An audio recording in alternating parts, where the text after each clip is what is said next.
இருந்தது. யார் வாக்களிச்சுக்கிறான் திருப்பி தாரேன்னு சொல்லி? உலகத்திலே எவருடைய வாக்கு மிக உறுதியானதோ அந்த ரப்புல் ஆலமீன் வாக்களித்திருக்கிறார்.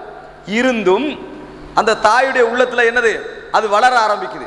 வளர ஆரம்பிச்சு உள்ளம் ஃபுல்லா நிரம்புது. அல்லாஹ் தஆலா சொல்றான், ஃபஅஸ்பஹ ஃபுஆது உம்மி மூஸா ஃபாரிகன் இன் கானத் லதுபதிஹி லௌலா அன் ரபத்னா அலா கல்பிஹா.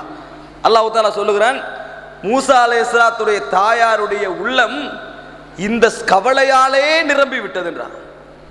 இந்த கவலையாலேயே அப்படியே நிரம்பி விட்டது. ஃபாரிகன் வெறுமனை ஆகிவிட்டது. வெறுமனை என்றால் இதுதான் நிரம்பி இருக்கு, வேற எதுவுமே இல்லை என்ற அளவுக்கு ஆகிவிட்டது.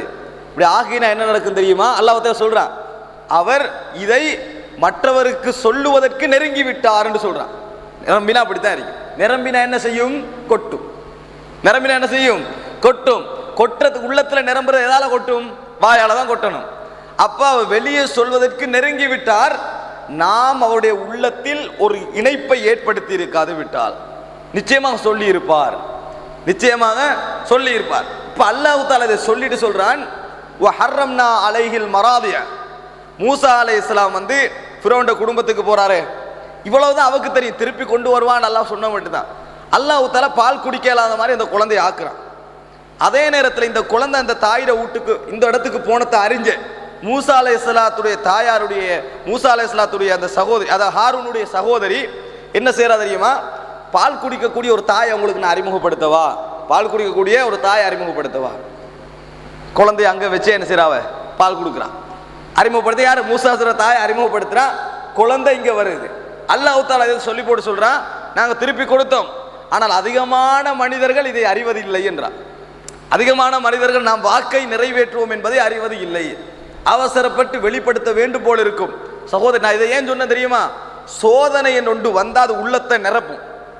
உள்ளத்தை நிரப்பிச்சேன்னு வைங்களே, உங்களுக்கு எந்த பேச்சும் ஏறாது.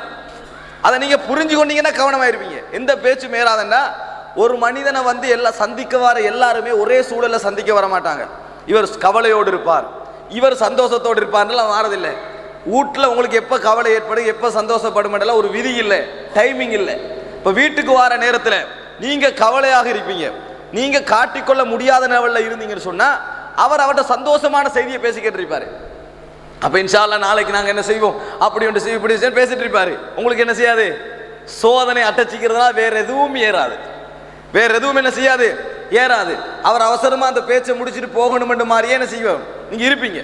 அப்ப சகோதரர்களை, இதுக்கு நாங்க ஈடு கொடுக்க பழகுவது எப்படி? எங்களோட உள்ளத்தை வந்து எல்லா டைம்லையும் சமைக்கிற மாதிரி எப்படி பழகிறது சகோதரர்களே? ஆக முதல் அம்சம் சோதனை என்றது நீங்க இப்ப விளங்கிக் கொள்ளணும். என்னன்னா, ஒரு மனித வாழ்க்கையில பெரிய மாற்றத்தை ஏற்படுது. எல்லோருமே சந்தோஷமாக இருந்து விட்டால் பிரச்சனை கிடையாது. எல்லோருமே சந்தோஷமாக இருந்து விட்டால் பிரச்சனை கிடையாது. இன்னும் உலகத்திலே சோதனைகள் மனசுல பதிவுகளையும் வருத்தங்களையும் அதிகப்படுத்துவதற்கு இன்னொரு காரணம் என்ன தெரியுமா? சந்தோஷங்களை பங்கிட்டு, அதாவது பங்கு போட விரும்புகின்ற அளவில் துன்பங்களை பங்கு போட விரும்புகின்றவர்கள் குறைவு. உங்கள்கிட்ட 1 லட்சம் இருக்குது, 50,000 தரவாண்டு கேட்டால் சுமக்கிறதுக்கு நிறைய பேர் இருப்பாங்க. நீங்க கடுமையான 1 லட்சம் கடன்ல இருக்கிறீங்க, 50,000 கடனை நிரப்புறீங்களான்னு கேட்டால் குறைய தான் இருப்பாங்க. ஏன்? துன்பங்களை பங்கு போடுறதுல உலகம் என்ன செய்யும்? பின்தங்கி தான் இருக்கும். சந்தோஷங்களை பங்கு போடுறதுல நிறைய பேர் இருப்பாங்க. அப்ப அதனால வேதனை என்ன செய்யும்? உலகத்தை ஒரு பெரிய தாக்கத்தை ஏற்படுத்தும். முதலாவது புரிந்து கொள்ள வேண்டும், சோதனை என்பது எங்களது வாழ்க்கையில குடும்பத்தில் தாக்கம் செலுத்தும், மனைவிமார்களை தாக்கம் செலுத்தும், குழந்தை விஷயத்துல தாக்கம் செலுத்தும். தாக்கம் செலுத்தும்னா எங்களோட போக்க மாற்றும், எங்களோட நல்ல நிலைப்பாடை மாற்றும். நீங்க நல்ல குணமுள்ளவளாக இருப்பீங்க, சோதனை வந்து உங்களை கெட்டவனா காட்டிடும். வணங்கிதானே? நீங்க நல்ல பொறுமைசாலியாக இருப்பீர்கள், சோதனை வந்து உங்களை பெரிய ஒரு கோபக்காரனாக காட்டும். நீங்க நல்ல இரக்கம் உள்ளவர்களாக இருப்பீர்கள், சோதனை வந்து உங்களை ஒரு கொடுமைக்காரனாக காட்டும். நீங்க நல்ல நிதானம் உள்ளவர்களாக இருப்பீர்கள், சோதனைகள் வந்து நீங்க அவசரக்காரனாக உங்களை காட்டிடும். வணங்கிட்டா உங்களோட இயல்பான குணத்துக்கு மாற்றமாக காட்டிடும். இப்போ உதாரணமா வைங்களேன், நீங்க நல்ல குணங்களோடும் அமைதியோடும் வாழ்ற ஒரு மனிதர், அன்றைக்குத்தான் உங்களையே ஒரு ஆள் அறிமுகப்படுத்துறார்.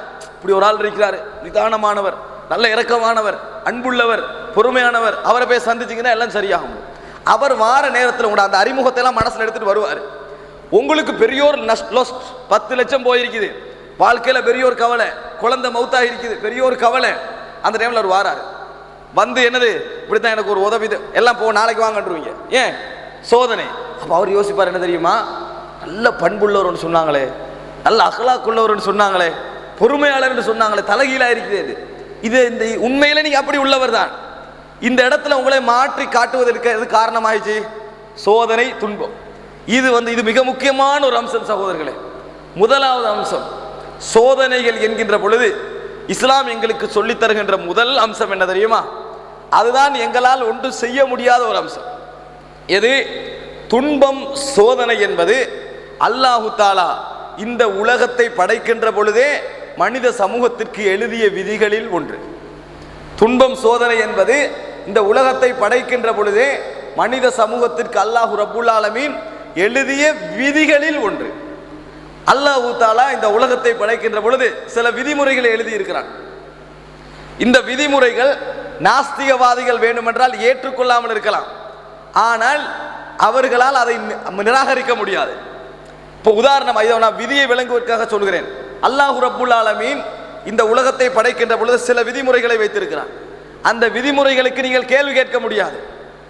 இது பல உதாரணங்கள் சொல்லலாம். புதிய உதாரணங்கள் சொல்வதென்றால், அந்த விதிமுறைக்கு கேள்வி கேட்டால் விஞ்ஞான ரீதியாக எந்த பதிலும் இருக்காது. ஒரு கேட்பார்கள், விஞ்ஞான கண்ணால் காண்பதும் கண்ணால் காண கடவுளை யாராவது கண்டிருக்கிறீர்களா? கண்ணால் காணவில்லை, காதால் கேட்கவில்லை, தொட்டூர் உணர்வும் இல்லை, எந்த விதமான அதாவது பௌதிக ரீதியான இதுவும் இல்லை. எப்படி கடவுள் இருக்கிற நம்புவீர்கள்? இப்போ விஞ்ஞான ரீதியாக அதை நிரூபிக்க முடியாது என்று கேட்டால் நாங்கள் என்ன செய்கிறோம்? விஞ்ஞான ரீதியாக அதை நிரூபிக்க பார்க்குறோமா இல்லையா? இந்த விஞ்ஞானிகள்கிட்ட ஒரு கேள்வி நம்ம கேட்க வேண்டும். என்ன தெரியுமா? என்ன கேள்வி தெரியுமா? எல்லாமே விஞ்ஞான கோட்பாட்டால் நிரூபித்தால்தான் அது உண்மை, முறையானது, சரியானது என்று ஆகும் என்றால் அவர்கள் நிர்வாணமாகத்தான் போக வேண்டும். சம்பிரதாயம் என்ற ஒன்றை அல்லாஹு ரப்புல் ஆலமீன் இந்த உலக விதியில் எழுதிக்கிறான். அதுக்கெல்லாம் நீங்க கேள்வி கேட்டீங்கன்னு சொன்னா ஒன்றும் சரி வராது. உதாரணமாக பாருங்க, எல்லார்கிட்ட இருக்கிறத ஒத்த மறைச்சா அவனை என்ன சொல்லுவோம்? எல்லார்ட்டையும் இருக்குது, தனிமையில வந்து அவர் அதை பார்க்கத்தான் செய்யறாரு. ஆனா எல்லார்கிட்ட இருக்கிறத ஒத்த மறைக்கிறாரு. விஞ்ஞான ரீதியா இது சரியா? உடைக்கு நீங்க விஞ்ஞான ஆய்வுக்குள்ள இதை போட்டு பாருங்க பாப்போம். எல்லார்கிட்ட இருக்கிறத நான் உங்களுக்கு மறைக்கிறேன், நீங்க எனக்கு மறைக்க, எல்லார்ட்டையும் இதையே மறைக்கணும். யார் போட்ட விதி இது? எல்லாரிடத்திலும் இருப்பதை மறைப்பதான் ட்ரெஸ், உடுப்பு. எல்லார்ட்டையும் இருக்குது, இதை மறைப்பதை விஞ்ஞான கோலத்துக்குள்ள போடுங்க. விஞ்ஞான ஆய்வுகளின் படி, தர்க்க ஆய்வுகளின் படி, லொஜிக்கலி ட்ரெஸ் போடக்கூடாது. ட்ரெஸ் என்னத்துக்கு போடணும்?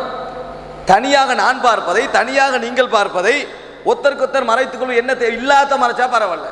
உங்கள்கிட்ட இருக்குது, என்கிட்ட இல்லை, என்கிட்ட இருக்குது, உங்கள்கிட்ட இல்லாத ஒரு சொத்தை மறைக்கிறோம்னா பரவாயில்ல. உலகத்தில் எல்லார்ட்டையும் இருக்கு, அதை ஏன் மறைக்கணும்? எந்த விஞ்ஞான ரீதியாக அது சரி? எந்த லொஜிக்கலி அது சரி? இது யார் போட்ட விதி?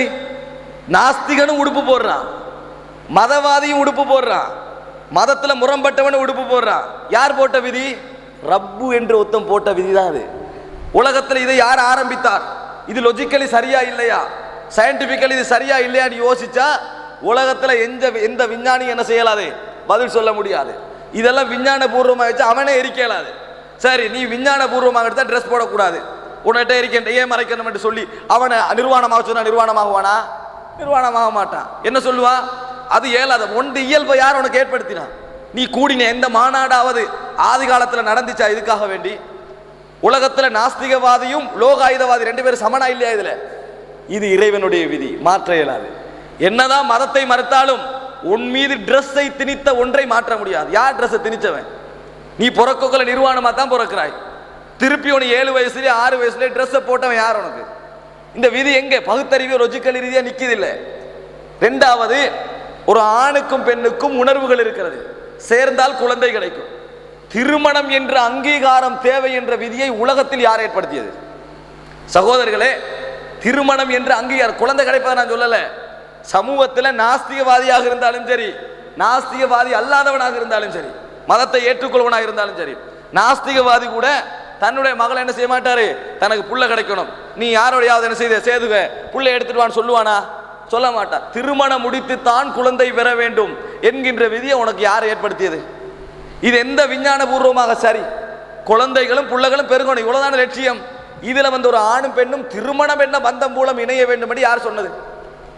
எங்க மாநாடு நடந்துச்சு? சயின்டிபிக்கலி இது சரியா, லொஜிக்கலி இது சரியான்னு கேட்டு பாருங்க பாப்போம். பதில் இருக்காது. இது யார் உனக்கு திணிச்சது? ஒரு ஆன்மீகவாதி அதை ஏத்துக்கிறான், ஆன்மீகத்தை மறுக்கின்றவனும் திருமணம் என்றது முக்கியம் என்றான். ஆனா லொஜிக்கலி அது பிள்ளையே.